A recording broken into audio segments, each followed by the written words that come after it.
Assalamualaikum warahmatullahi wabarakatuh. Eh, Pada pertemuan kali ini, Pak Guru akan menjelaskan materi yang sudah kita pelajari, materi yang sudah Pak Guru berikan minggu lalu ya. Jadi ini masih pengenalan instalasi listrik satu fasa. Ya, kalau kalian sudah baca, instalasi listrik satu fasa itu cuma terdiri dari dua kawat atau dua penghantar. Yang satu berisi fase yang bertegangan dan satu berisi nol atau netral. Jadi instalasi listrik itu awalnya terjadi dari tiga fasa. Jadi dari pembangkit itu jumlahnya itu tiga kabel. Ya, jadi fasa R, S, T. Tapi untuk di dalam rumah kita hanya memakai satu fasa, yaitu salah satunya. Jadi antara salah satu fase R atau S atau T. Nah, ya, jadi kelas 2 ini kita hanya mempelajari instalasi satu fase, berarti instalasi yang ada di dalam rumah. Nah, di sini ada satu kawat, fase, dan netral. Warna kabelnya itu yang untuk fase itu bisa berwarna hitam, sedangkan netral itu berwarna biru.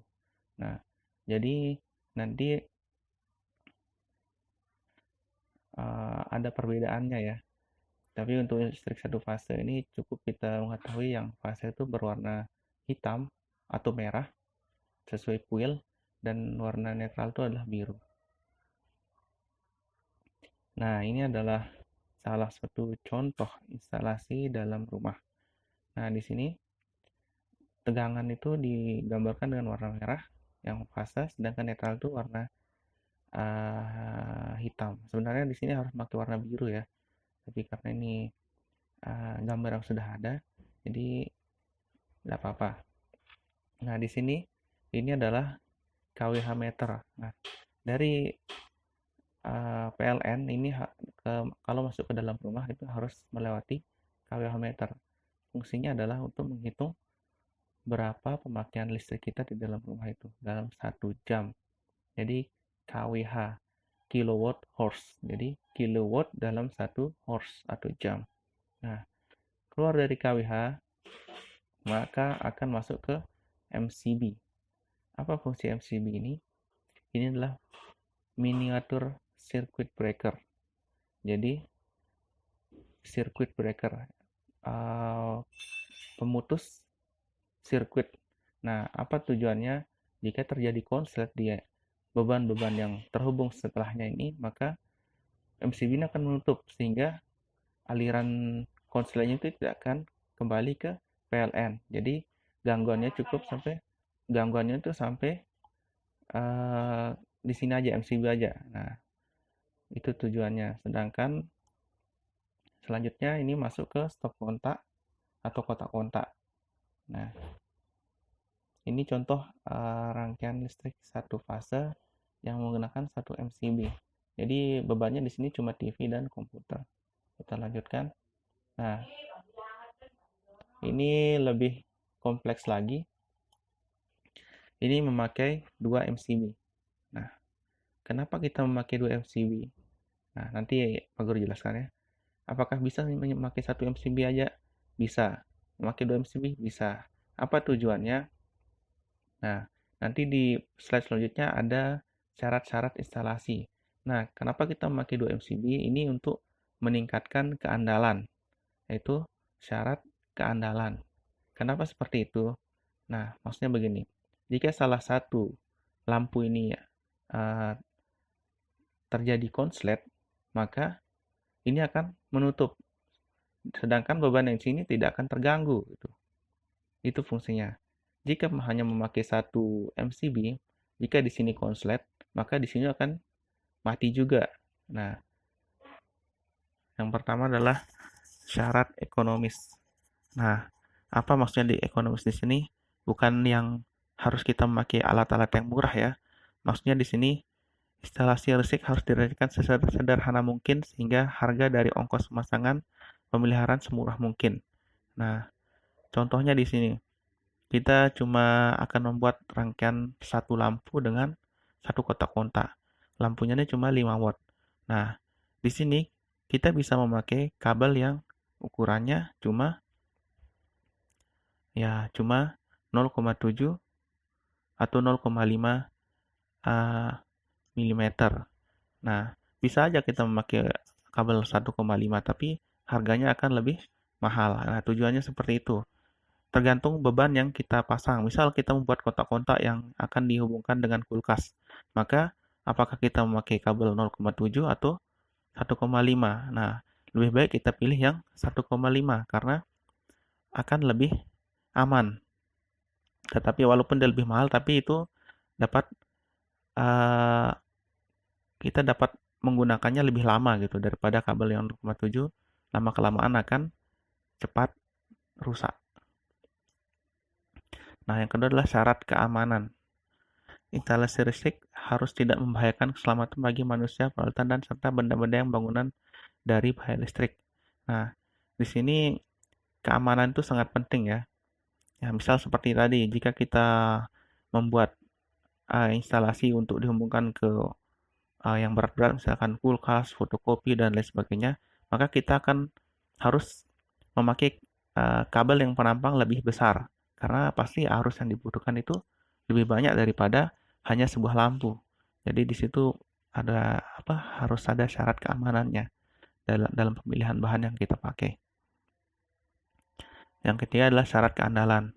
Nah, di sini maksudnya keandalan itu memiliki kinerja yang sangat baik dan kekuatan yang optimal sehingga tidak membahayakan dan merugikan pengguna listrik. Nah, di sini misal keandalan sangat-sangat tinggi itu di rumah sakit.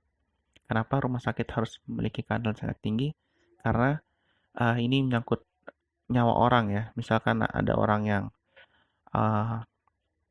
selalu membutuhkan listrik agar bisa bernafas seperti memakai alat bantu pernapasan itu, jika terjadi mati listrik, maka akan dapat menimbulkan kematian. Nah, jadi rumah sakit itu harus mempunyai keandalan yang sangat-sangat tinggi. Yang kedua adalah industri. Nah, kenapa industri harus memiliki keandalan sangat tinggi? Karena misal dalam pembuatan handphone itu proses pertama sampai terakhir tuh harus berjalan beriringan. Nah, jika suatu proses terhenti di tengah jalan karena mati listrik, maka alat yang sudah dibuat setengah tadi tidak bisa dilanjutkan, dapat mengakibatkan kerugian. Nah, selanjutnya, kendaraan yang baik untuk pabrik-pabrik biasa, misal pabrik UMKM, terus instalasi yang mutunya terjamin untuk konsumen biasa seperti misal di rumah tangga misalkan gitu. Nah, contoh tadi yang instalasi ini, nah mana lebih baik keandalannya ini daripada yang ini. Nah, maka yang lebih baik adalah yang memakai RCB. Nah, seperti itu. Karena gangguan di sini tidak akan mempengaruhi bagian ini. Sedangkan ini jika gangguan di sini maka akan mempengaruhi bagian ini gitu. Oke, kita lanjut ke ini. Apa saja komponen utama dari instalasi listrik satu fase? Ya, yang pertama adalah MCB, berfungsi sebagai sistem proteksi dan pengaman dalam instalasi listrik apabila terjadi beban berlebih serta hubung singkat. Ya, hubung singkat maksudnya ini konslet ya. Beban berlebih itu maksudnya kalian punya listrik 450, tapi kalian mencoba menghidupkan kulkas, AC, dan TV secara bersamaan, maka ini akan menutup karena ada settingannya di sini. Nah, bisa kalian lihat di MCB rumah kalian, jika settingannya 2, berarti itu maksimal arus yang bisa mengalir adalah 2 ampere. Jika settingnya 4, berarti 4 ampere, dan begitu seterusnya. Selain MCB ada namanya juga RCCB, ELCB, dan MCCB. Nah, itu fungsinya beda-beda ya. Yang kedua adalah kabel. Nah, ini kalian pasti sudah tahu kabel itu fungsinya apa, untuk sebagai penghantar. Nah, di sini ada warna hitam, biru, kuning, hijau kuning. Nah, ini ada selubungnya dan ini ada double selubung. Nah, ini contoh kabel dengan kode nama NIA. NIA itu dia satu, tunggal, ini tidak serabut, mempunyai satu ruas sendirian dan satu perampang. Sedangkan NIM itu adalah dia adalah gabungan dua atau tiga NIA seperti ini. Tiga NIA diselubung menjadi satu kabel, itu disebut lagi dengan NIM. Sedangkan NIY ini adalah kabel yang mempunyai selubung karet.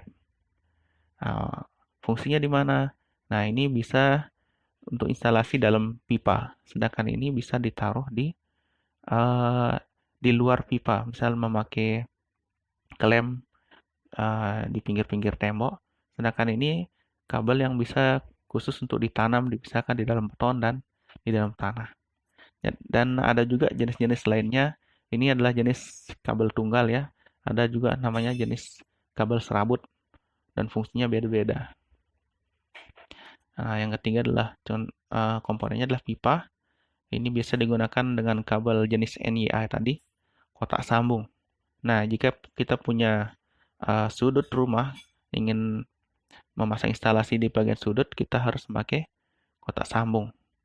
Seperti ini, ada yang sudut 90 derajat, ada yang keluaran 4, ada yang lurus. Yang kelima adalah lasdop.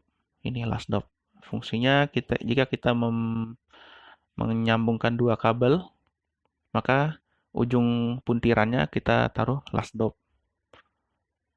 Nah, bisa juga memakai lakban ya, tapi lebih enak memakai lasdop karena jika kita mau memperbaiki, kita tinggal buka saja. Kalau pakai lakban, maka akan lebih ribet lagi. Yang keenam, elbow. Elbow ini untuk bagian sudut pipa. Nah, KWH meter. KWH meter ini berfungsi untuk merekam atau menghitung daya yang kita pakai dalam rumah, instalasi rumah. Ada dua jenisnya. Yang pertama adalah jenis digital dan ada jenis analog. Nah, analog ini hanya bisa menghitung daya yang kita pakai. Sedangkan digital ini lebih banyak fungsinya. Bisa kita mengetahui tegangan yang masuk, arus yang masuk, jumlah pulsa kita, pemakaian kita hari ini, pemakaian dalam sebulan, dan lain sebagainya. Jadi kebanyakan besar PLN sudah memasang ini KWH digital. Nah, selanjutnya bagian ketujuh adalah fitting. Ini adalah fitting. Fitting ini untuk tempat kita memasangkan lampu. Ya. Yang ke-8 lampu, yang ke-9 kotak kontak. Ini namanya kotak kontak atau cokan lah bahasa saya. Ini kotak kontak untuk menghubungkan misal TV, kulkas dan sebagainya. Oke, untuk tugasnya ini silakan dijawab di buku kemudian dikumpulkan melalui WhatsApp ke nomor ini ya. Soal-soalnya ini silakan di pause di video ini untuk menjawab soalnya. Kalian bisa mencari jawabannya di internet lalu kirimkan ke WA ke nomor ini ya. Oke. Assalamualaikum warahmatullahi wabarakatuh.